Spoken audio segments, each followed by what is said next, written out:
ছাত্ৰ-ছাত্ৰীসকল নমস্কাৰ তোমালোক সকলোকে মোৰ চেনেলটোলৈ স্বাগতম জনাইছো আৰম্ভ কৰিবলৈ লৈছো আজিৰ আমাৰ পাঠ অধ্যায় 13 সৰল যন্ত্ৰ ৰাতিপুৱা শুই উঠাৰ পৰা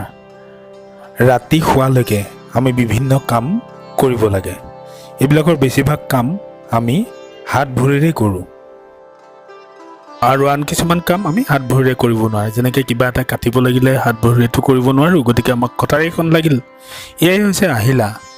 আৰু এয়াই হৈছে সৰল যন্ত্ৰ ইয়াকে সৰল যন্ত্ৰ বুলি কোৱা হয় কিন্তু সভ্যতাৰ লগে লগে সৰল যন্ত্ৰতে মানুহে আবদ্ধ নাথাকিল আৰু কিছুমান যন্ত্ৰ অলপ জটিল ধৰণৰ যন্ত্ৰ তেওঁলোকে কামত ব্যৱহাৰ কৰাৰ কাৰণে বাছি ল'লে তো আমি যিবিলাক যন্ত্ৰ ব্যৱহাৰ কৰোঁ সৰল যন্ত্ৰ হোক বা জটিল যন্ত্ৰ হোক সেইবোৰ কিহেৰে কৰা হয় প্ৰস্তুত কৰা হয় এইটো আমি জানিব লাগে তোমালোকে জানি থোৱা যে আমাৰ দৈনন্দিন জীৱনৰ ব্যৱহাৰ কৰা সৰল যন্ত্ৰবিলাকৰ বেছিভাগে লোৰে তৈয়াৰী সেইবোৰৰ ভিতৰত আছে দা কটাৰী কুঠাৰ নহয় জানো সৰল যন্ত্ৰবোৰ তিন ধৰণৰ লিভাৰ শ্ৰেণীৰ সৰল যন্ত্ৰ চকা শ্ৰেণীৰ সৰল যন্ত্ৰ আৰু হেলনীয়া তল শ্ৰেণীৰ সৰল যন্ত্ৰ এতিয়া লিভাৰ বুলিলে যেনে আমাৰ ঢেঁকী আছে বেলচা আছে কেঁচি আছে এইবোৰ হ'ল লিভাৰ চকাটো আমি দেখিছোৱেই নহয় জানো আৰু হেলনীয়া তল হ'ল সেই তক্তাখন যিখন তক্তাৰে তোমাৰ দেউতাই এই নামনিৰ চোতালখনৰ পৰা ওপৰৰ তোমাৰ বাৰান্দাখনলৈ স্কুটাৰখন বা তেনেকুৱা গধুৰ বস্তুবোৰ উঠায় ঠিক আছে এতিয়া আহাচোন লিভাৰৰ বিষয়ে অলপ বেছিকৈ জানি লওঁ ঢেঁকীৰ ছবিটো দেখিছা নহয় এয়া ঢেঁকী চেপেনা বেলচা তামোল কটা চৰ্টা আৰু অন্যান্য বহু বস্তু আছে সেইবোৰ হৈছে লিভাৰ শ্ৰেণীৰ সৰল যন্ত্ৰ এই এনেধৰণৰ যিবিলাক লিভাৰ জাতীয় সঁজুলি আছে এইবিলাকত আমি অলপ হাতেৰে কৰিব নোৱাৰা যিবোৰ কাম সেইবোৰত কম বল প্ৰয়োগ কৰি অতি সহজে কৰিব পাৰোঁ যেনেকৈ টান যিটো চুপাৰী তামোল সেইটোতো আৰু কটাৰীৰে কাটিলেও সহজে কটা নাযায় গতিকে তেতিয়া কি লাগিব ঠিক ধৰিছা তেতিয়া আমাক লাগিব তামোল কটা চৰ্টাখন নহয় চৰ্টাৰে আমি অতি সহজে সেই চুপাৰী কাটি টুকুৰা টুকুৰ সহজে কৰিব পাৰিম ওপৰৰ ছবিখন দেখিছা এই ছবিখন চোৱাচোন ল'ৰা এজনে কি কৰিছে তোমালোকেও খেলা এই খেলটো নহয়নে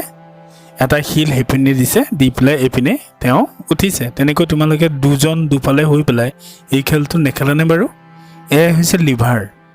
আহা তেন্তে এতিয়া আমি চকা সম্বন্ধে জানো তোমালোকে মটৰ গাড়ীৰ চকা দেখিছা নহয়নে চকাটো যিমানেই ঘূৰিব গাড়ীখন সিমানে আগুৱাই যাব কিন্তু ৰ'বা গাড়ীৰ চকাটো যদি আমি বগৰাই লওঁ ৰছী এডাল লগাই লওঁ আৰু টানো তেতিয়া বহুত বল নালাগিবনে বাৰু তেতিয়া বহুত বল লাগিব তেতিয়া কি হ'ব জানা ঘৰখন বলে চকাটো আগবাঢ়ি যোৱাত বাধা দিব বাধা দিয়াৰ ফলত আমাক যথেষ্ট বলৰ প্ৰয়োজন হ'ব কিন্তু সেই একেটা চকাই যদি আমি চলাই লৈ যাওঁ তেতিয়া অতি সহজে চলাই নিব পৰা যাব তোমালোকেও কেতিয়াবা চাইকেলৰ চকা নিশ্চয় চলাই পাইছা আৰু গাড়ীৰ চকাবোৰো বা তোমালোকে চলোৱা তিনিচকীয়া চাইকেলখনৰ চকাও তেনেকৈ লগোৱা থাকে চলাই নিলে কি হয় জানা ঘৰখন বল কম হয় আৰু সেইবাবে কম বল লাগে আৰু সেইবাবে গাড়ীখন বা চাইকেলখন অলপ জোৰে আগবাঢ়ি বা বেগেৰে আগবাঢ়ি যাব পাৰে ঠিক আছে এইবাৰ আমি হেলনীয়া তলৰ বিষয়ে জানি লওঁ হেলনীয়া তলৰ ছবিটো চোৱাচোন এজন মানুহে কি কৰিছে বাহিৰৰ চোতালখনৰ পৰা বাৰান্দালৈ এখন স্কুটাৰ কাঠ এচটাৰ সহায়ত অতি সহজে ঠেলি নিব পাৰিছে বা এখন কাঠ বা তেনেকুৱা যিকোনো কঠিন বস্তুৰ এটা মূৰ তলত আৰু সমতলত আৰু এটা মূল ওখ ঠাইত থকা মাটি বা তেনে ঠাইৰ ৰাখিলে এখন আমি কি পাম হেলনীয়া তল পাম এনে তল ব্যৱহাৰ কৰি পেলাই কি কৰা হয় নামনিৰ পৰা ওখ ঠাইলৈ গধুৰ বস্তু চুচৰাই নিব পাৰি বা চলাই নিব পাৰি বা টানি নিব পাৰি চোতালৰ পৰা বাৰান্দালৈ চাইকেল উঠোৱাৰ ক্ষেত্ৰত বা স্কুটাৰ উঠাই নিবৰ বাবে আমি কি কৰোঁ আমি হেলনীয়া তলৰ ব্যৱহাৰ কৰোঁ আন বিভিন্ন কাম ঔদ্যোগিক প্ৰতিষ্ঠানসমূহতো এনেধৰণে হেলনীয়া তলৰ ব্যৱহাৰ কৰি বহুতো কাম সম্পাদন কৰা হয় একেদৰে ডাঙৰ ডাঙৰ অট্টালিকাত বিভিন্ন বয় বস্তু উঠাবলৈ, পৰ্বত পাহাৰত উঠাবলৈ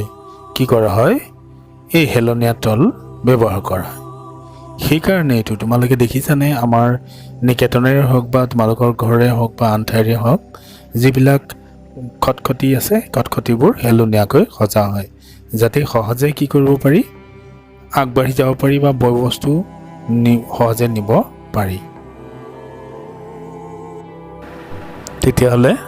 আজিলৈ ইমানেই। তোমালোকে এই পাঠটো ভালদৰে চাবা, বুজিবলৈ চেষ্টা কৰিবা। ইয়াৰ পিছৰ পৰ্যায়ত প্ৰশ্নৰ উত্তৰসমূহ দিয়া হ'ব। ভিডিঅ'টো চাই ভিডিঅ'টো লাইক কৰিবা, ছাবস্ক্ৰাইব কৰিবা আৰু তোমাৰ লগৰ ছাত্ৰ ছাত্ৰীসকলৰ লগত শ্বেয়াৰ কৰিবলৈ নাপাহৰিবা। তো আজিলৈ ইমানেই। ধন্যবাদ, নমস্কাৰ।